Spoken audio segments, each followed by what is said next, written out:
புதிய ஏற்பாட்டு சபை இயேசு கிறிஸ்துவின் இரத்தத்தினால் மீட்கப்பட்ட சபை. இயேசு கிறிஸ்துவை வேதம் ஆட்டுக்குட்டியானவர் என்று சொல்லுகிறது. 1 பேதுருவின் புஸ்தகம் 1வது அதிகாரம் 19வது வசனம். குற்றமில்லாத மாசற்ற ஆட்டுக்குட்டியாகிய கிறிஸ்துவின் விலையேறப்பெற்ற இரத்தத்தினாலே மீட்கப்பட்டீர்கள் என்று அறிந்திருக்கிறீர்களே. குற்றமில்லாத மாசற்ற ஆட்டுக்குட்டியாகிய கிறிஸ்துவின் விலையேற பெற்ற இரத்தத்தினால் மீட்கப்பட்டீர்கள் என்று அறிந்திருக்கிறீர்களே. ஆபிரகாமை பார்த்து தேவனாகிய கர்த்தர், உன் புத்திரனும் உன் ஏக சுதனுமாகிய ஈசாக்கை மோரியா தேசத்தில் நான் குறித்திருக்கிற மலை ஒன்றில் கொண்டு போய் தகன பலியிடுன்னு சொன்னார். ஆபிரகாம் நேசிக்கிற ஒரே ஒரு குமாரனை பலியிட சொல்லி அவன் அதற்கு தன்னை ஒப்பு கொடுத்து தன் மகனையும் ஒப்பு கொடுத்து பலி செலுத்துகிற நேரத்தில் பலியிட வேண்டாம் என்று சொல்லி அதற்கு ஒரு ஆட்டுக்கடாவை அங்கே கர்த்தர் காண்பித்து அதை பலியிட்டான். குமாரனை பலியிடுகிறதற்கு பதில் அவனை ஆட்டுக்கடாவுடைய இரத்தத்தினால் ஆபிரகாம் மீட்டு கொண்டான். ஆகவே இயேசு கிறிஸ்து தேவனுடைய ஒரே குமாரன். அந்த குமாரனை நமக்காக ஒரு ஆட்டை போல பலியிடும்படியாக தேவன் ஒப்பு கொடுத்தபடியினால் அவரை வேதம் குற்றமில்லாத மாசற்ற ஆட்டுக்குட்டியாகிய கிறிஸ்துவின் விலையேற பெற்ற இரத்தத்தினால் மீட்கப்பட்டீர்கள் என்று எழுதப்பட்டிருக்கிறது.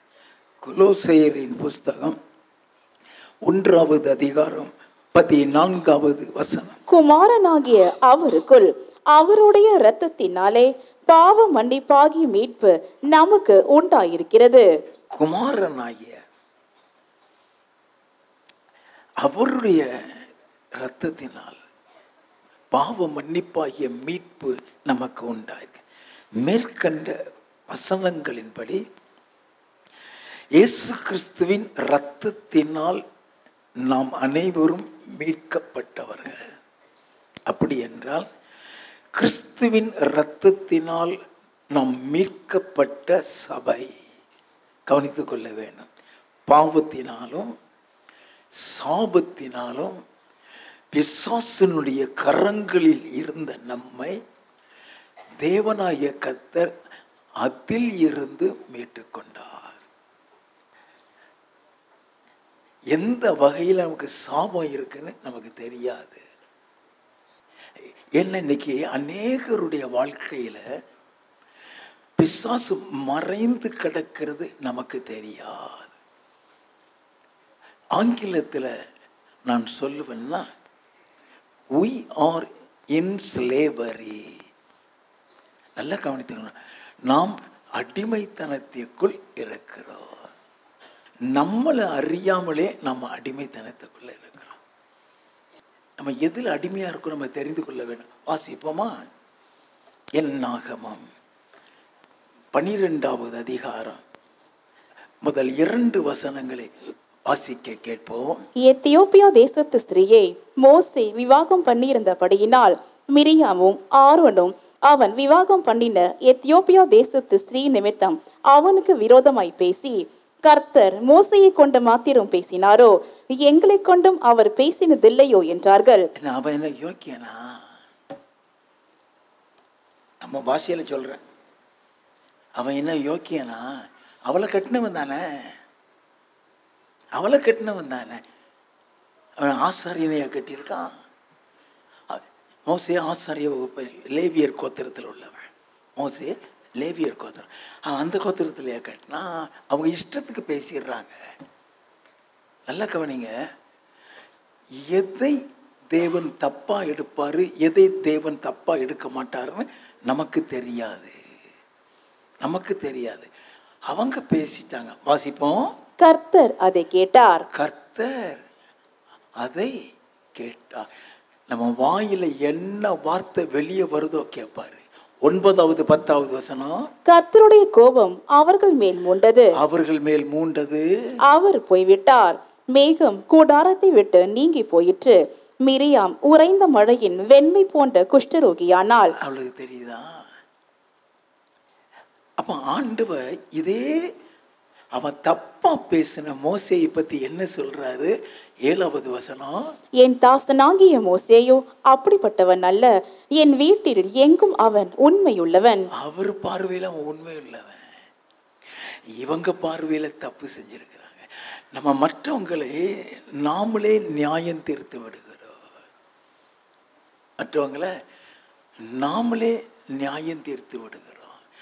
அவங்க தேவனுக்கு முன்பாக சரியாய் இருப்பார்கள். அவன் எதை காரணம் வச்சு பிசாசு உங்களுக்குள்ள வந்து இருப்பான்னு கண்டுபிடிக்க முடியாது.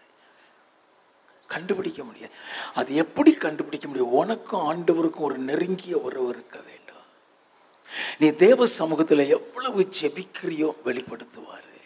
ஒரு தீர்க்கதரிசியில நீ போக வேண்டிய அவசியமே கிடையாது. நீ எந்த தீர்க்கதரிசியிட்டையும் நீ போக வேண்டிய அவசியம் கிடையாது. மற்றவங்களை பற்றி உனக்கு வெளிப்படுத்த மாட்டாரு, உன்னை பற்றி உனக்கு வெளிப்படுத்துவார். நீ தேவ சமூகத்தில் நீ காத்திரு. நீ தேவ சமூகத்தில் காத்திருக்க நீ எதுல தவறு செய்கிறாய், நீ எதுல தப்பு செய்கிறாய், ஆண்டவர் அப்படியே உனக்கு காண்பிப்பார். உன்னுடைய உறவு தேவனுக்கு முன்னால நேர்மையா இருக்க கர்த்தர் விரும்புவார். நல்லா கவனிங்க, ஆண்டவருடைய God is concerned about you, not others. கர்த்தர் எப்பொழுதுமே உன் மீது கரிசனையாக, உன் மீது நோக்கமாய் இருக்க விரும்புவார். இப்போ நாம பேசுறது நமக்கு தப்பாவே தெரியாது, ரைட்டாவே தெரியும். ஆனா அது கர்த்தருடைய பார்வையில தப்பா இருந்தா பிசாசு டக்குன்னு உரிமை எடுத்து உள்ள வந்துடுவான்.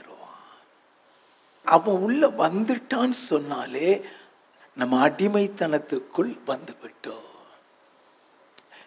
ஒரு பாவம் இருக்குது, அந்த பாவத்தை நம்மளால விட முடியலன்னா அடிமைத்தனத்துக்குள் வந்திருக்கிறோம். அந்த அடிமைத்தனத்தில் இருந்து மீட்க தான் இயேசு கிறிஸ்து இந்த உலகத்திற்கு வந்திருக்கிறார். அல்லேலூயா. அவர் வந்த மெயின் பர்பஸ் என்ன தெரியுமா? 1 யோவானின் புஸ்தகம் 3வது அதிகாரம் 8வது வசனம். பாவம் செய்கிறவன் பிசாசினால் உண்டாயிருக்கிறான். பாவம் செய்கிறவன் பிசாசினால் உண்டாயிருக்கிறான். ஏனெனில் பிசாசானவன் ஆதி முதல் பாவம் செய்கிறான். பிசாசினுடைய கிரியைகளை அழிக்கும்படிக்கே தேவனுடைய குமாரன் வெளிப்பட்டார். அவர் வந்த நோக்கமே அதுதான். ஐயா, அவன் கிரியைகளை அழிச்சிட்டாருன்னா நீ பாவம் செய்ய முடியாது. நல்லா கவனிங்க, அவன் கையில் இந்த மீட்டு கொண்டு வந்துட்டாரா திரும்ப பாவம் செய்ய அனுமதிக்க மாட்டாரு. அப்ப அவன் தான் பாவம் செய்ய வைக்கிறான், அவன் தான் கடன் வாங்க வைக்கிறான். கடன் வாங்க வைக்கிறது யார்? பிசாஸ். எதுக்காக கடன் வாங்க வைக்கிறான்? நீ தற்கொலை செஞ்சிடணும்.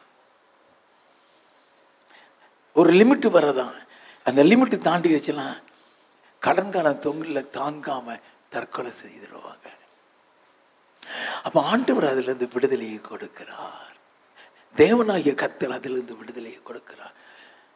நம்ம பல நேரங்களில் we have forgotten where we have come from. நம்ம எங்க இருந்து வந்தோம் அதை மறந்துடுவோம். நாம ஸ்தானங்களை தேடுகிறோம். இந்த இடத்துல இருந்தால் நான் வேலை செய்வேன், இந்த இடத்துல போட்டா தான் நான் ஊழியம் செய்வேன். நீ எந்த இடத்துல இருந்துப்பா வந்த? எந்த இடத்துல இருந்து வந்த? Never forget. நான் ரட்சிக்கப்பட்டதை விட நான் என்ன வாழ்க்கை வாழ்ந்தேங்கிறத மறந்துட மாட்டேன். அந்த வாழ்க்கையில் இருந்துதான் என்னை மீட்டு கொண்டு வந்து அநேகருக்கு விடுதலை கொடுத்து கொண்டிருக்கிறார் ஐயா.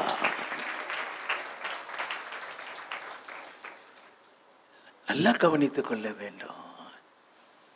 நீ எவ்வளவுத்துக்கு எவ்வளவு தாழ்த்துற. வானத்தையும் பூமியையும் உண்டாக்குன கர்த்தர். நல்லா கவனிங்க.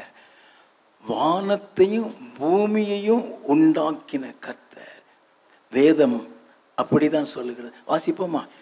யோவான் எழுதின சுவிசேஷம் 1வது அதிகாரம் 1வது வசனத்தில் இருந்து. ஆதியிலே வார்த்தை இருந்தது, அந்த வார்த்தை தேவனிடத்தில் இருந்தது, அந்த வார்த்தை தேவனாயிருந்தது. அவர் ஆதியிலே தேவனோடு இருந்தார். சகலமும் அவர் மூலமாய் உண்டாயிற்று. சகலமும் அவர் மூலமாய் உண்டாயிற்று. அவர் சீஷர் கால்களை கழுவுகிறாரு. யாரு கழுவுறா? சகலத்தையும் சிருஷ்டித்தவர். அவர் சீஷர் கால்களை கழுவிட்டு அவர் என்ன சொன்னார் தெரியுமா? யோவான் எழுதின சுவிசேஷம் 8வது அதிகாரம் 29வது வசனம். என்னை அனுப்பினவர் என்னுடனே கூட இருக்கிறார். பிதாவுக்கு பிரியமானவைகளை நான் எப்பொழுதும் செய்கிறபடியால். பிதாவுக்கு பிரியமானவைகளை நான் எப்போதும் செய்கிறபடியால் அவர் என்னை தனியே இருக்க விடவில்லை என்றார். அது என்னது பிதாவுக்கு பிரியமானது? பிலிப்பியரின் புஸ்தகம் 2வது அதிகாரம் 6வது வசனத்தில் இருந்து. அவர் தேவனுடைய ரூபமாயிருந்தும் தேவனுக்கு சமமாய் இருப்பதை கொள்ளையாடின பொருளாக எண்ணாமல் தம்மை தாமே வெறுமையாக்கி அடிமையின் ரூபம் எடுத்து மனுஷர் சாயலானார். நல்ல கவனிங்க. அடிமையின் ரூபம், தம்மை தாமே தாழ்த்தி. வாசிப்போம். அவர் மனுஷ ரூபமாய் காணப்பட்டு மரண பரியந்தம், அதாவது சிலுவையின் மரண பரியந்தமும் கீழ்ப்படிந்தவராகி தம்மை தாமே தாழ்த்தினார். தம்மை தாமே தாழ்த்தினார். ஆதலால் தேவன் எல்லாவற்றிற்கும் மேலாக அவரை உயர்த்தி. எல்லாவற்றையும் நீ டாப்ல போணுமா? Don't try for it. Don't try for it. Submit yourself. Submit yourself to humility. தாழ்மைக்கு உன்னை ஒப்புக்கொடு. அவர் தூக்கிடுவாரு. 1 பேதுருவின் புஸ்தகம் 5வது அதிகாரம் 6வது வசனம். ஆகையால் ஏற்ற காலத்திலே தேவன் உங்களை உயர்த்தும்படிக்கு அவருடைய பலத்த கைக்குள் அடங்கி இருங்கள். அவருடைய பலத்த கையில் அடங்கிரு. அவர் தான் உயர்த்துவாரு. Is the one. என் வாழ்க்கையில எனக்கு ஆண்டவர் இப்படி சபையை கொடுப்பாரு, இவ்வளவு மக்களை கொடுப்பாரு, என்ன கொண்டு இவ்வளவு பேருக்கு விடுதலை கொடுப்பாருன்னு சொப்பனத்தில் கூட நினைச்சதில்லை. நல்லா கவனிக்க வேண்டும். அடங்கியிருந்து பல பாதைகளில் கொண்டு போனாரு. அடங்கியிருந்தேன். கண்ணீரின் பாதையில கொண்டு போனாரு. அடங்கியிருந்தேன்.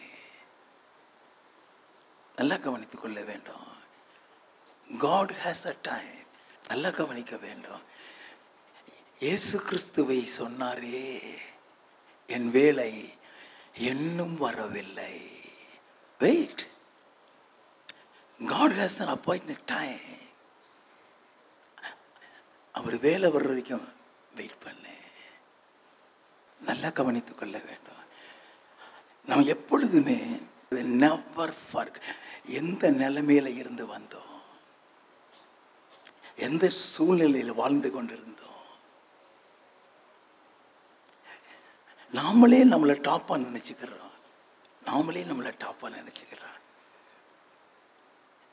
நல்லா கவனிக்க வேண்டும். இன்னைக்கு எல்லா அற்புதமும் நடக்கு. என்னை வச்சு தான் ஆண்டவர் செய்கிறான்னு சொன்னால் அது 100க்கு 100 பொய். 100க்கு 100 பொய். அவர் தான் செய்கிறாரு. என்னை கருவியாக சும்மா இங்கே வச்சிருக்கிறாரு. ஐயா, நான் என்ன செய்ய, ஒன்றுமே செய்யலை. அத்தனை விடுதலையும் அவரே கொடுக்கிறார், அவரே செய்கிறார், அவரே மகிமைப்படுகிறார். அல்லேலூயா.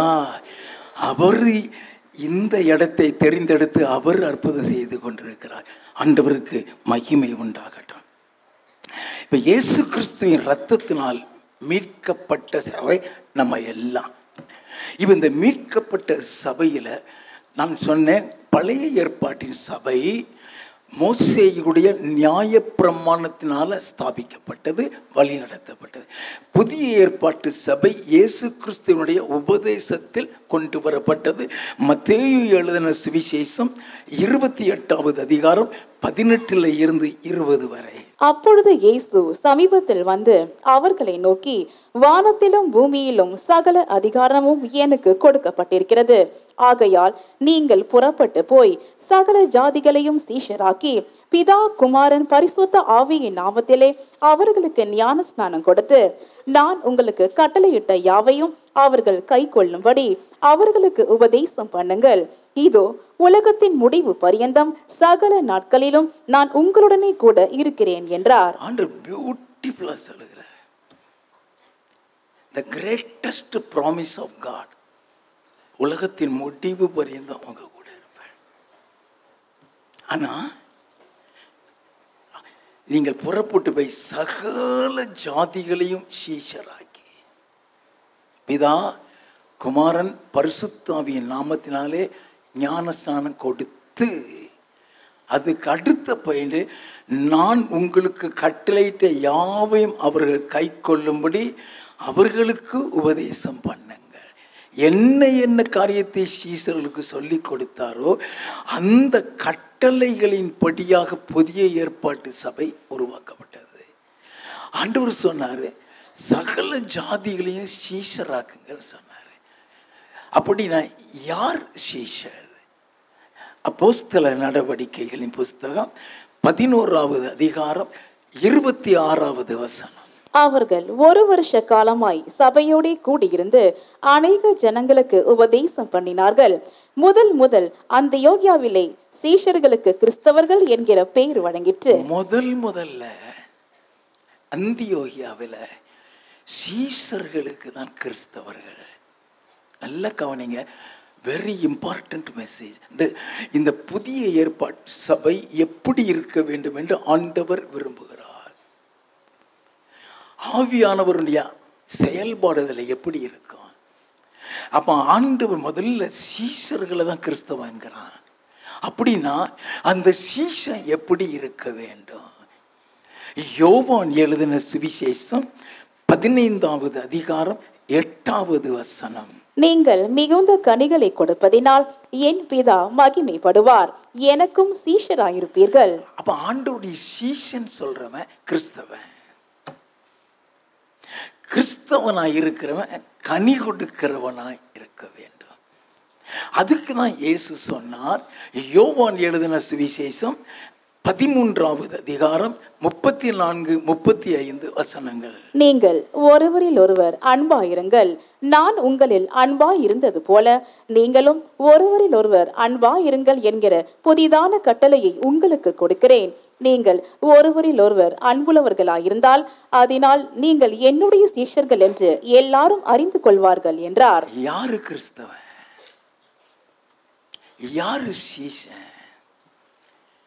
நான் உங்களிடத்தில் அன்பாயிருந்தது போல நீங்களும் ஒருவரில் ஒருவர் அன்பாயிருங்கள். இப்பொழுது புதிய ஏற்பாட்டு சபை எப்படி ஆரம்பிக்கப்பட்டது? எப்படி ஆவியானவர் அதை தொடங்கி வைக்கிறார்? அப்போஸ்தலர் நடவடிக்கைகளின் புஸ்தகம் 1வது அதிகாரம் 4வது 5வது வசனங்கள். அன்றையும் அவர் அவர்களுடனே கூடி வந்திருக்கும் போது அவர்களை நோக்கி, யோவான் ஜலத்தினாலே ஞானஸ்தானம் கொடுத்தான். நீங்கள் சில நாளுக்குள்ளே பரிசுத்த ஆவியினாலே ஞானஸ்தானம் பெறுவீர்கள்.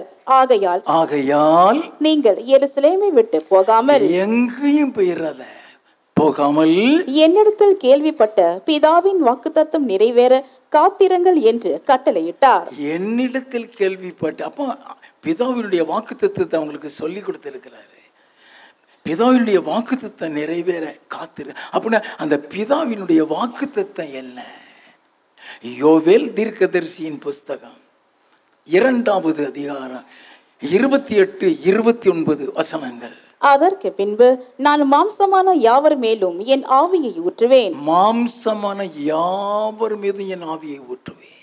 வாசிப்போம். அப்பொழுது உங்கள் குமாரரும் உங்கள் குமார்த்திகளும் தீர்க்க தரிசனம் சொல்லுவார்கள். உங்கள் மூப்பர் சொப்பனங்களையும் உங்கள் வாலிபர் தரிசனங்களையும் காண்பார்கள். ஆண்டவர் சொல்லுகிறாரு, எல்லாரும் மீதும் என் ஆவியை ஊற்றுவேன். மூப்பர்களையும் ஊழியர்களையும் பற்றி சொல்றேன். இப்போ அந்த சம்பவம் தான் இங்க நடக்குது. ஆண்டவர் சொல்ல, என் பிதாவின் வாக்குத்தத்தை நிறைவேற காத்திருங்கன்னு சொல்லிட்டு அவங்க கிட்ட சொல்ற. அப்போஸ்தலர் 1வது அதிகாரம் 8வது வசனத்துல, பரிசுத்த ஆவி உங்கள் மேல் வரும் பொழுது நீங்கள் பலன் அடைந்து எருசலேமிலும் யூதேயாவிலும் சமாரியாவிலும் பூமியின் கடைசி பரியந்தமும் எனக்கு சாட்சிகளாயிருப்பேன். நீ சாட்சியா இருக்கணும்னா நீ கனி கொடுத்தாதான் சாட்சியா இருக்க முடியும். நல்லா கவனிங்க. நீ இயேசுவினுடைய அன்பை காட்டினாதான் நீ சாட்சியா இருக்க முடியும். உனக்குள்ள கிறிஸ்துவின் அன்பு வர ஆரம்பிச்சிருச்சுன்னா நீ நடந்தீனா போதும், விடுதலை கொடுக்க ஆரம்பிச்சிருவாரு. சபை ஆரம்பிக்கப்பட்டது நாம் தெரிய வேண்டும். அப்போஸ்தலர் நடவடிக்கைகளின் புஸ்தகம் 1வது அதிகாரம் 9 முதல் 11 வசனங்கள். இவைகளை அவர் சொன்ன பின்பு அவர்கள் பார்த்து கொண்டிருக்கையில் உயர எடுத்துக் கொள்ளப்பட்டார். அவர்கள் கண்களுக்கு மறைவாக ஒரு மேகம் அவரை எடுத்துக்கொண்டது. ஒரு மேகம் உயர எடுத்துக் கொள்ளுகிறது. அந்த மேகம் சொன்னாரே, அதுதான் பரிசுத்த ஆவியானவர். எப்பொழுதுமே நல்லா கவனிச்சுக்கிறேங்க. இயேசுவை மேல கொண்டு போனவரும் அவர்னா, உங்களையும் என்னையும் கொண்டு போறோம் அவர் தான். பரிசுத்த ஆவியை தெரிஞ்சு கொள்ள விரும்பாதவங்க, அதை பெற்றுக்கொள்ள விரும்பாதவங்க போக முடியாது. நீ என்ன ஊழியம் செய்யலாம், செத்தவனை கூட நீ எழுப்பலாம். இயேசு சொன்னார். வாசிப்போம். மத்தேயு எழுதின சுவிசேஷம் 7வது அதிகாரம் 22வது வசனத்தில் இருந்து, அந்நாளில் அநேகர் என்னை நோக்கி, கர்த்தாவே கர்த்தாவே, உமது நாமத்தினாலே தீர்க்க தரிசனம் உரைத்தோம் அல்லவா? உம்முடைய நாமத்தினாலே தீர்க்க தரிசனம் உரைத்தோம் அல்லவா? உமது நாமத்தினாலே பிசாசுகளை துரத்தினோம் அல்லவா? உம்முடைய நாமத்தினாலே பிசாசுகளை துரத்தினோம் அல்லவா? உமது நாமத்தினாலே அநேக அற்புதங்களை செய்தோம் அல்லவா என்பார்கள். அநேக அற்புதங்களை செய்தோம் அல்லவா?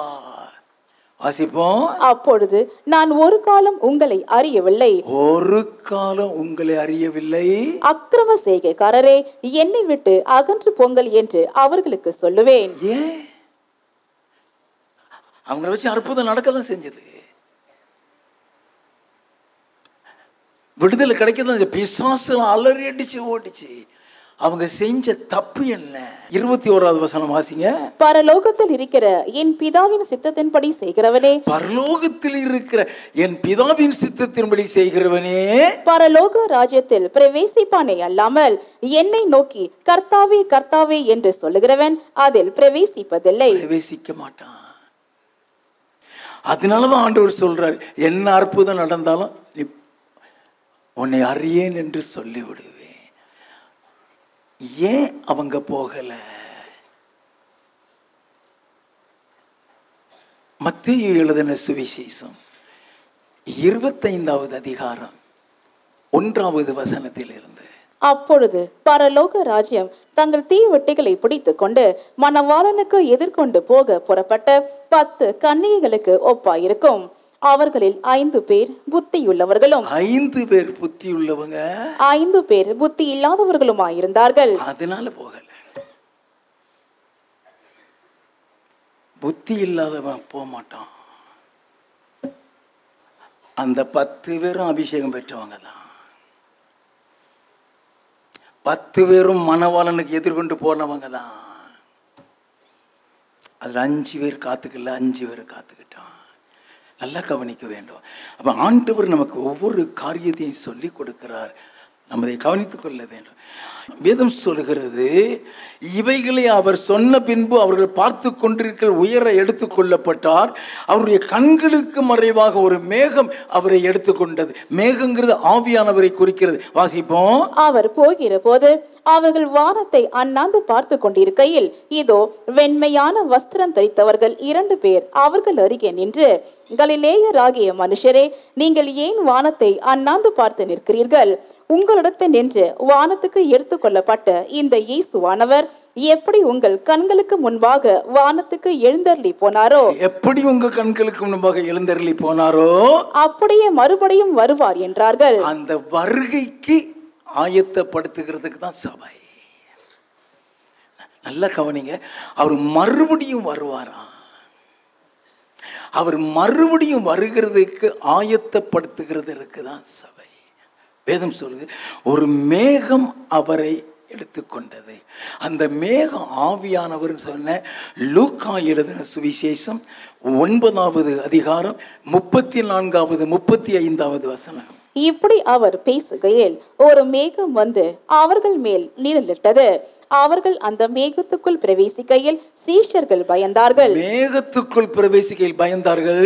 அப்பொழுது, இவர் என்னுடைய நேசகுமாரன், இவருக்கு செவி கொடுங்கள் என்று மேகத்திலிருந்து ஒரு சத்தம் உண்டாயிற்று. நல்லா கவனிக்க வேண்டும். மேகத்தில் இருந்து அது ஆவியானவர். ஆவியானவர் சொல்றது தேவனுடைய ஆவி, அவரிடத்தில் இருந்து புறப்பட்டு வருகிறவர். அப்போ ஆவியானவர் தான் அவங்களை இயேசுவை எடுத்து கொண்டு போனவர். நம்மளையும் கொண்டு போகிற அவர் தான். மரித்த இயேசுவை எழுப்பினவரும் அவர் தான்.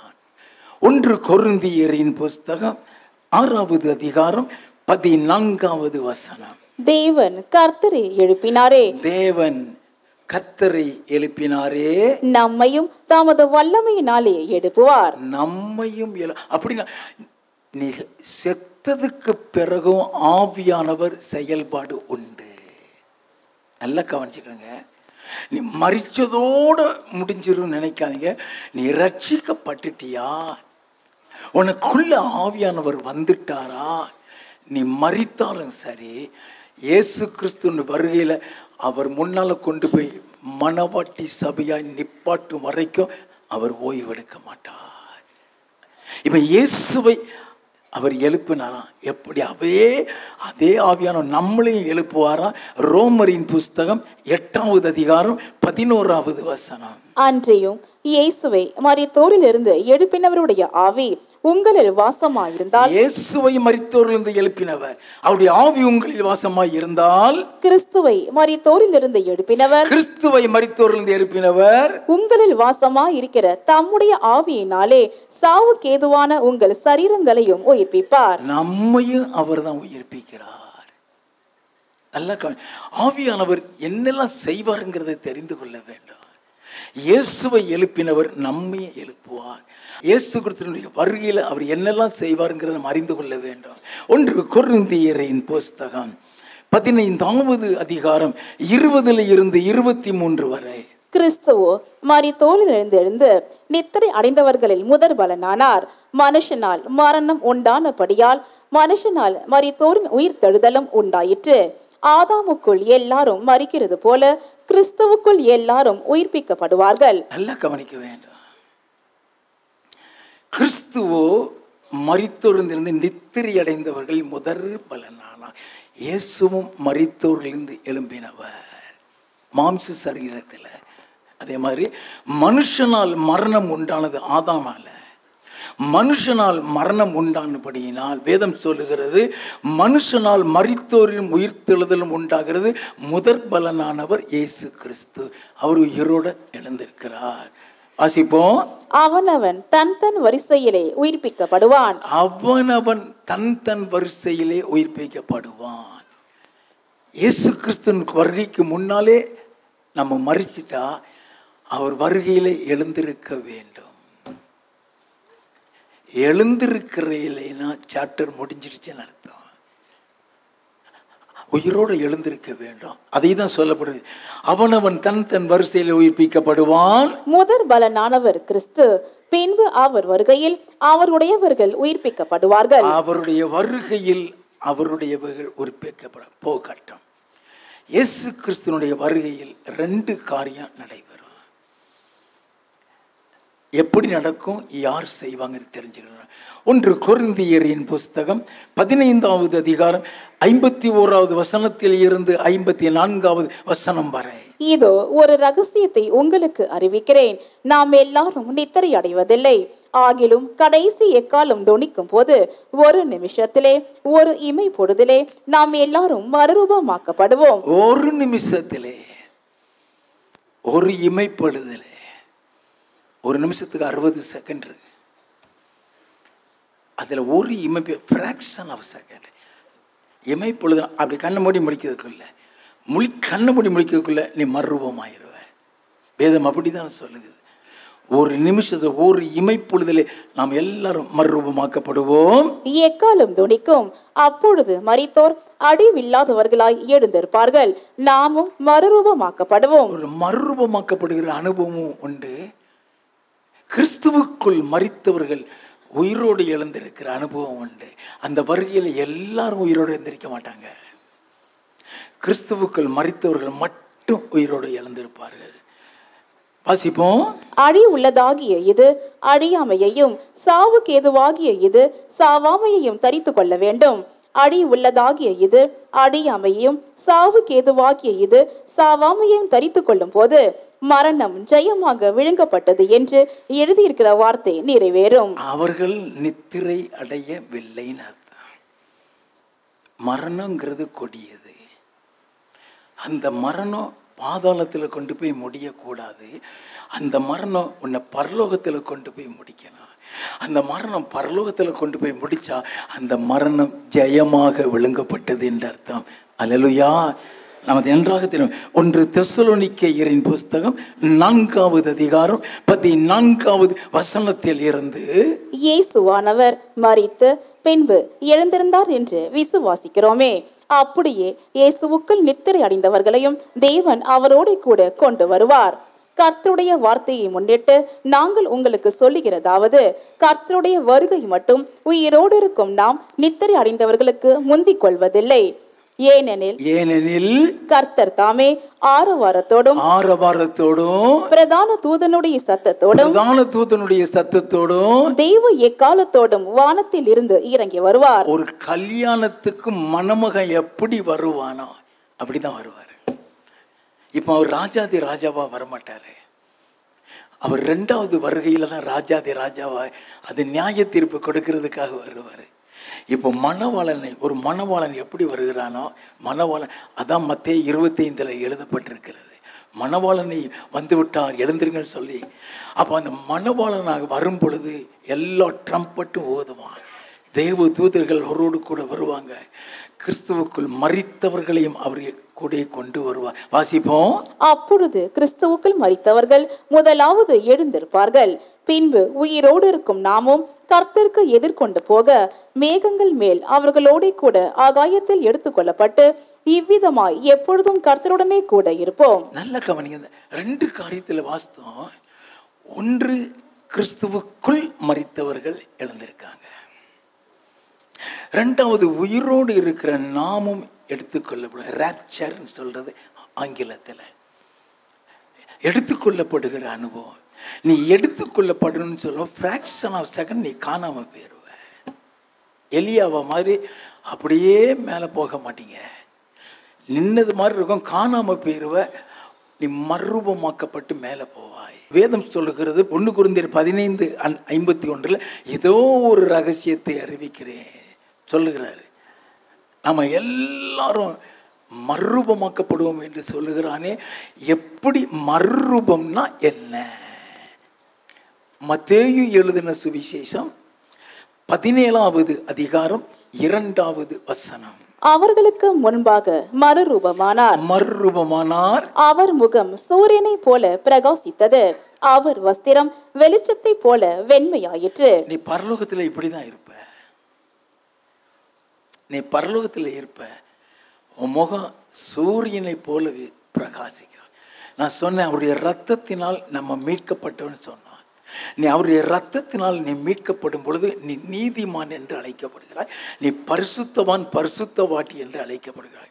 அப்போ இந்த நீதிமானும் அல்லது பரிசுத்தவான் பரலோகத்தில் எப்படி இருப்பாங்களாம்? இயேசு கிறிஸ்து சொன்னார், மத்தேயு எழுதின சுவிசேஷம் 13வது அதிகாரம் 43வது வசனம். அப்பொழுது நீதிமான்கள் தங்கள் பிதாவின் ராஜ்யத்திலே சூரியனை போல பிரகாசிப்பார்கள். சூரியனை, அதுதான் இயேசு காமிக்கிறார்.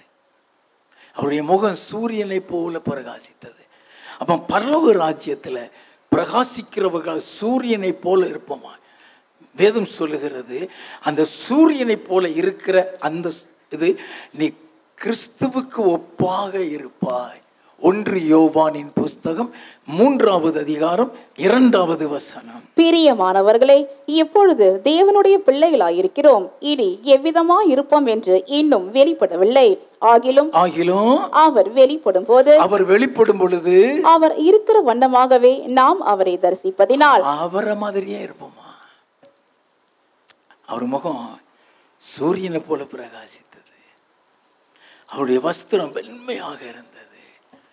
அந்த வெண் வஸ்திரம் தான் உங்களுக்கு அங்கே கொடுக்கப்படும். இந்த வஸ்திரம் இல்லை, இதெல்லாம் வெண்மையே கிடையாது.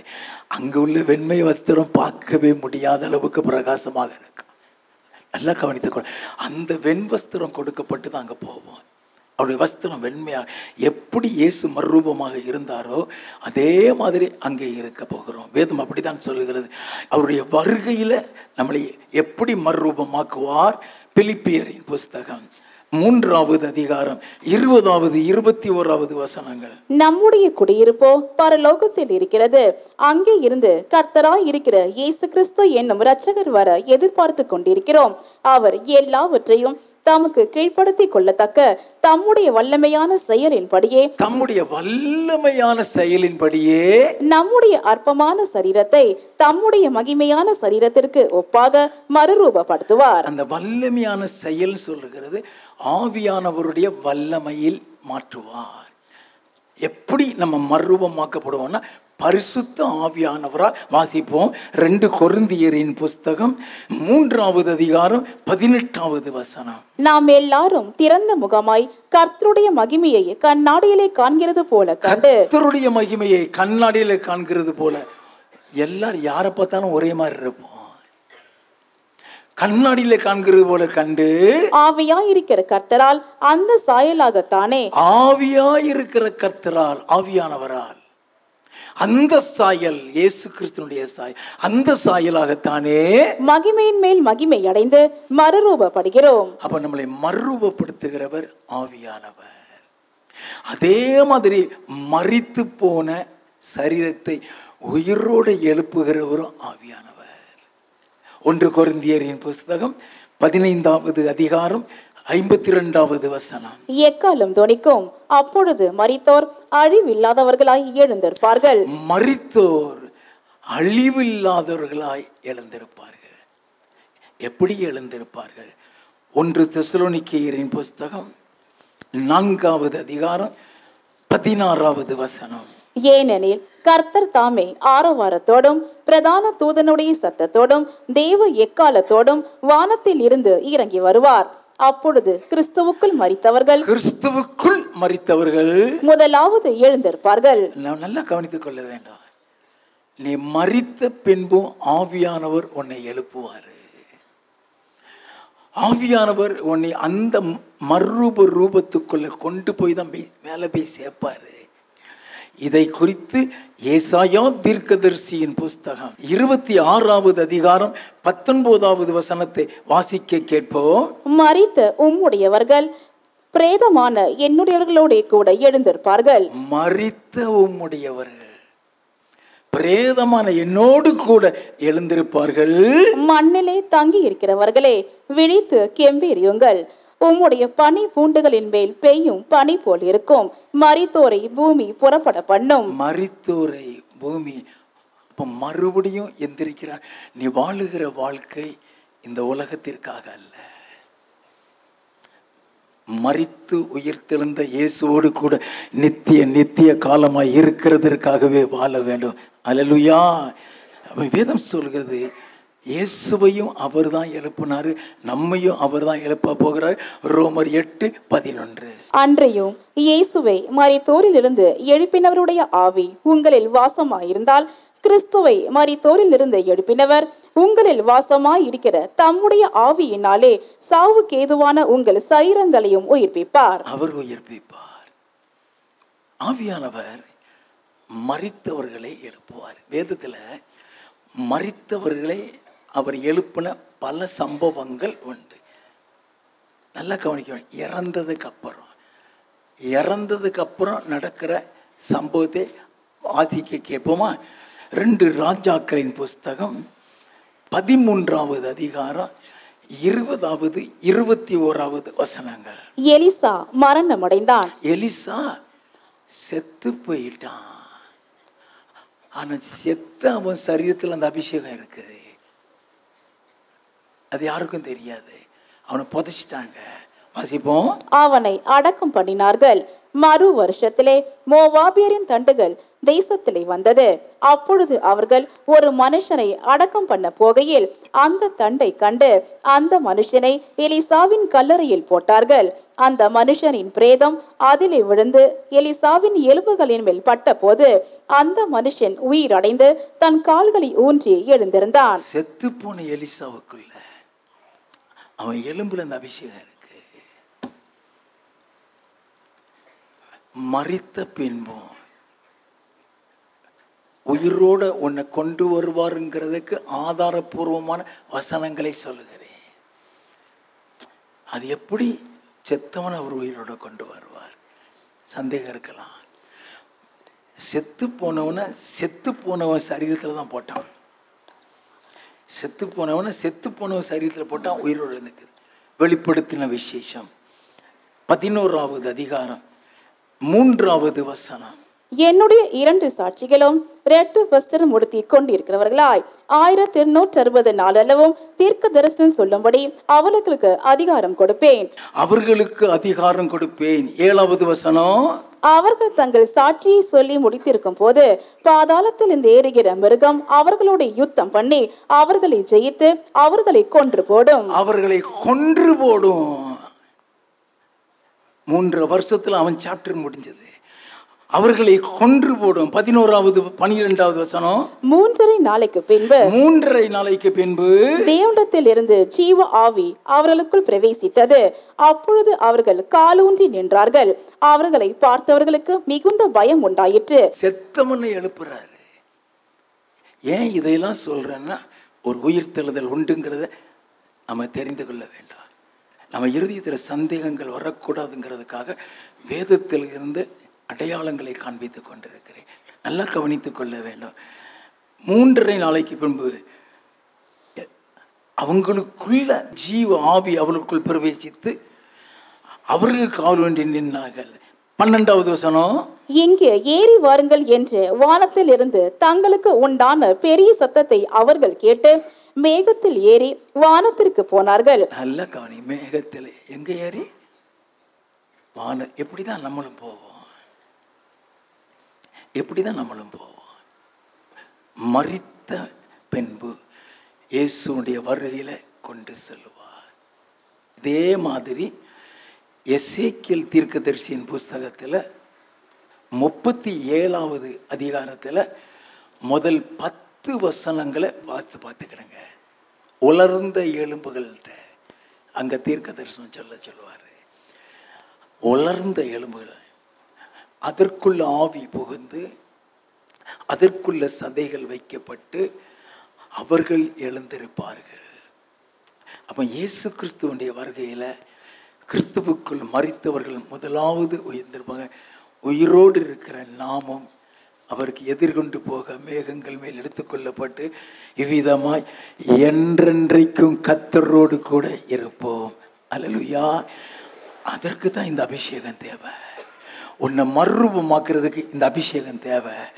மரித்த உன்னை எழுப்புறதற்கு இந்த அபிஷேகம் தேவை. ஆவியானவரால் நீ வழிநடத்தப்படுகிறதற்கு இந்த அபிஷேகம் தேவை. அல்லேலூயா.